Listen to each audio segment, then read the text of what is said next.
Morning traders, and this is your Dow Jones day trade setup for today. So looking at the daily, we did end up with a pretty solid green day, and the other thing that is very important for me is that we closed above these previous, what do you call them, sort of these previous highs, but you can see that's where the sellers were stepping in. Off these 3 days, close, open, close, close. You see there's bouncing here, low of the day, high of the day. So it was a fairly interesting level, this fairly strong, which is 26,916, and we've had a daily close above it. Okay, we do have this trend line to the upside, which I think is the next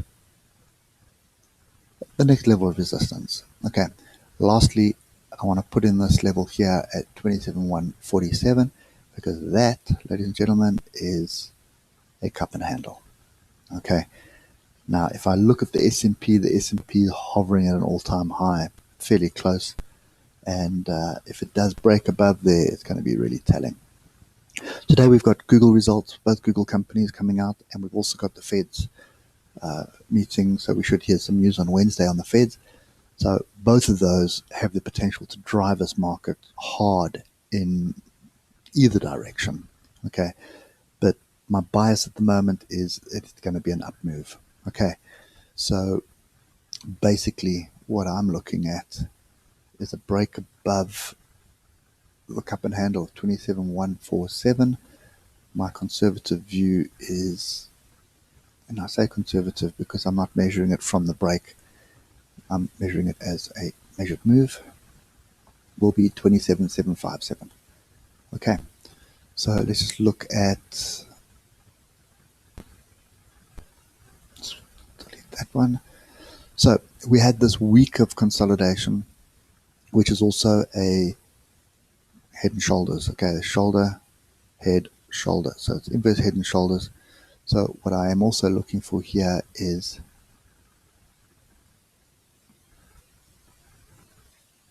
a move to the upside, and that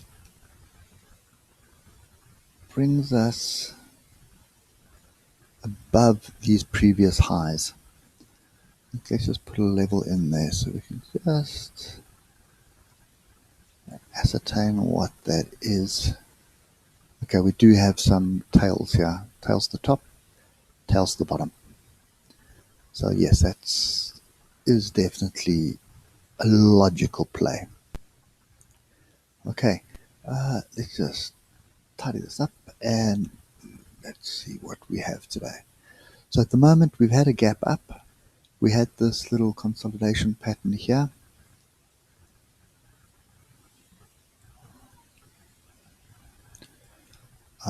And we didn't quite come and test this breakout. That would be nice to see us test the breakout, but we did have this nice solid move, and the minute we broke through this area here, and you can see it was an exhaustion bar almost to the upside and broke through the next level.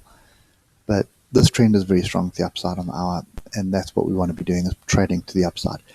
I'm not really keen on trading at the moment. If you look at what's going on here, lots of indecision. So it wouldn't surprise me to see us meander down, either come and test this level here, or take it from that fractal to that fractal, start forming a channel. Okay, so for me at the moment, there's no real trade at this stage. I would look at it at gap close, or even a bit of a deeper pullback. So gap close would be a retest of the flag. So that's something that I would look at. I'm not interested in chasing the short though, so let's just be clear about that. This trend is way too strong for me to even look at a short. If you look at that and you look at the 3 hour, this is almost pointing straight up. So I'm really not interested in trying to pick a top here. Maybe up here at this daily trend line, a quick scalp, but at this stage, this to me is head and shoulders breakout. I'm looking for a pullback to test the breakout, and that could see where the gap is. Gap is here, so this area of 269.48, and 26916. That's the area I'm looking to buy. Okay, so just get to the 12 minutes. Yeah, really not interested in that. Okay, so come back, close the gap. So you're either going to find some support on this diagonal trend line that I've drawn in here. You can see it kind of lines up with this triangle that we had, which is pretty much a break. And most times when you get a triangle break, you get a retest of the break. But it doesn't necessarily mean this downward trend line. It often just means the apex. Okay, and the apex is where this downward trend line and the upward trend line meet, which is around here. Okay, which is 29,958.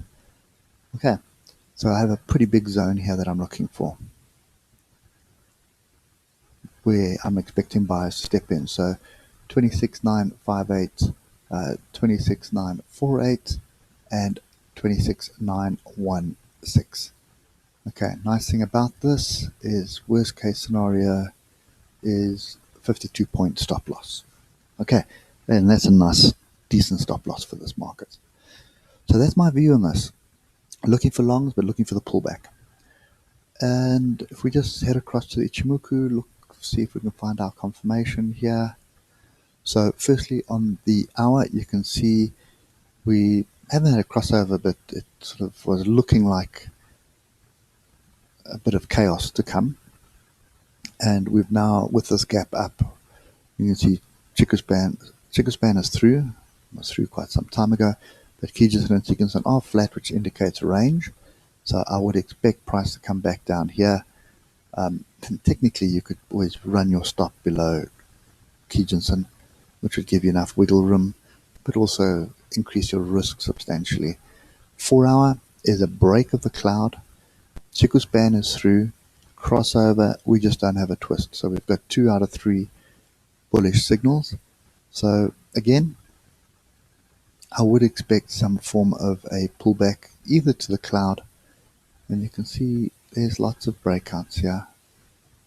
And those are the 2 that we're looking for at the moment, which lines up with the cloud as well, and look to the left here as well. Okay, so that's kind of what I'm looking for, and it could happen over a couple of days. In other words, we could just range here until the Feds. So in other words, Google results could be sort of as expected, sort of priced in mediocre type thing, and that would just range us, and then we wait for Wednesday for the Feds, and then accelerate up or accelerate down. And I suspect it's going to be an up, because I think the politicians need a win at the moment, so they're going to try and influence that. Anyway, looking at the daily, this divergence here is a worrying sign for anybody that is looking for shorts. Okay, reason being is these 2 in a bull trend are pointing up. As soon as they divert like this, there's something afoot. Okay, and normally it doesn't bode well for anybody that's short. Okay, and the converse is true when we're in a downward trend, and it's so below the cloud, and it does this. Okay, anyway, so for me, the trend is up. Should be trading to the upside. We've got quite a few different signals here. We've got you see the cup and handle clearly there. We've got this next trend line here. We need to get through. Look to the left here. We've got lots of congestion here as well. So I don't think it's going to be plain sailing unless there is a major catalyst. Okay. So yeah. So I think for me, the daily is also pointing to the upside. It is sort of a bigger consolidation pattern if you look at it this way. Okay. And that could also be sort of a bit of a worrying signal that we had this trend line here which is broken, or alternatively we look at it like that, and I think that's more likely at this stage. So 1, 2, 3, 4, 5 touches on that trend line, so it's forming a new trend. Okay, so yeah, so my view at the moment is definitely looking for longs, just not at this area, waiting for the pullback. So I'm looking at 26,950 or alternatively 26,920 for my pullback area. And even then, my stop is going to be fairly low, 26,760, just in case we do shoot below that. But my position size will accommodate for that stop. But I do see a much bigger play here over the next 2 or 3 weeks. Okay. Anyway, guys, that's my view for today. Hope that helps. Whatever you do, just keep those stops really tight. And bear in mind, if you look at the 3 hour here, we've got a break of the cloud, we've got a crossover, we've got a twist, and chicken span through. So that's 4 bullish signals. But obviously, I don't want to be long up here. I want to be long below. So I'm waiting for the first pullback, and that's the area that I'm getting in. And sorry, I just spotted something else quickly. There's another tail there which coincides with the top of the gap. Okay, which often that happens as well. So it doesn't come down and close the actual gap, but it bounces off the top. So that's another level to watch, which is 26,972. Okay, 26,972, 26,950, and 26,920. Those are the 3 levels you want to watch for an opportunity to buy. Okay, well guys, hope it helps, and I will catch you later. Cheers for now.